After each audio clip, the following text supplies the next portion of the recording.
I understand that among those reading these words, there are hearts weary from carrying the weight of strength. There are cries that cannot find voice, questions of why that seem to meet only the silence of heaven. Perhaps you feel alone, as if no one truly grasps the depth of your struggle. Tears stain your pillow through long nights, and sometimes a smile is merely a mask hiding the pain within. Yet, I invite us to explore a liberating truth. God does not demand a joyful song when your heart is broken. He gives us the Psalms, a sacred songbook where even the darkest emotions find expression. Psalm 38 promises the Lord is close to the brokenhearted and saves those who are crushed in spirit. This is an unshakable promise that God hears and understands. Consider Hagar, on the servant cast out into the wilderness with her son. Ishmael, in her despair, she wept. But God heard and opened her eyes to a well of water. Genesis 21:19. Hagar called God, the one who sees me, reminding us that He always sees our pain. Step of faith. This week, find a psalm that echoes your heart, perhaps Psalm 42:11. Why, my soul, are you downcast? And read it each morning as an honest prayer. Now that we've found the first notes to express our hearts, let's explore how Psalm 113 transforms our laments into a song of praise. Psalm 113:3 calls us to proclaim from the rising of the sun to its setting, in the name of the Lord is to be praised. This is an invitation to praise God continually, even amid life's low notes. Gratitude does not deny pain, but helps us see God's presence in the midst of it. Think of Ruth, the Moabite woman who lost her husband and faced poverty. Yet, she chose to trust God and walk with Naomi. Through her gratitude and faithfulness, God transformed her life, making her an ancestor of Jesus. Ruth 4:13-17. Ruth's story reminds us that even in loss, God is weaving a symphony of redemption. The unshakable promise of Psalm 113:7-8 assures us that God raises the poor from the dust and lifts the needy from the ash heap. He seats them with princes. This reminds us that God sees and uplifts the lowly. Step of faith. Each day this week, write down 3 things you're grateful for, whether small like the morning sunlight or profound like the love of family. Read Psalm 113 and let it guide you into praise. Psalm 131 offers a gentle melody where David expresses humility and trust.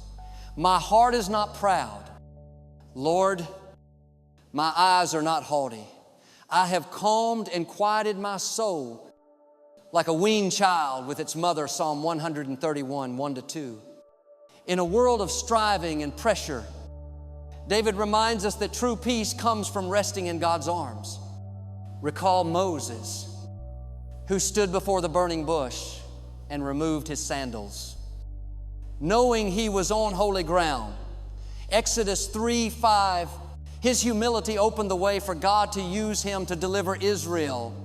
Despite great challenges, Moses learned to trust God, finding strength in surrender. The unshakable promise of Psalm 46, the 1st of December layers. God is our refuge and strength, an ever-present help in trouble.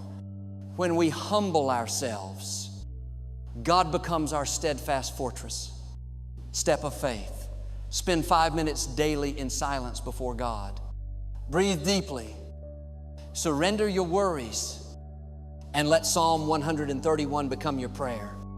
As we blend the melodies of Psalm 113 and Psalm 131, we see that praise and humility are not at odds but complement each other. Psalm 113 lifts our eyes to praise God's greatness, while Psalm 131 calls us to bow in trustful rest. Together, They form a symphony of faith. Consider Job, who lost everything, yet held fast to faith. In his suffering, it declared, I know that my Redeemer lives, Job 19:25. His humility and pain and praise amid loss led to miraculous restoration, Job 42:10. Job's story testifies that God can turn life's low notes into a song of victory. The unshakable promise of Psalm 113:9 that God settles the barren woman in her home as a happy mother of children reminds us that God makes the impossible possible. When we praise and humble ourselves, He retunes our souls. A step of faith. Choose a verse from Psalm 113 or 131. Write it down and place it where you'll see it often. Each time you read it, ask God to help you live in the balance of praise and humility. This journey through 5 movements has led us from the silence of pain to the song of faith. We've learned to voice our hearts through the Psalms, to praise God even in hardship, and to find peace and humility. Now, we stand before God's throne, ready to proclaim our faith. Let us declare together, whatever the melody of my life, I trust you are the conductor. Though I may not see the light, I believe you are my song. You are my strength and my psalm. Come to God, let Him retune your soul and grant you peace beyond understanding. Oh Lord, I grant those reading these words strength to overcome trials, peace to rest in you, and a renewed song of hope each day. Lead them from life's low notes to a symphony of faith.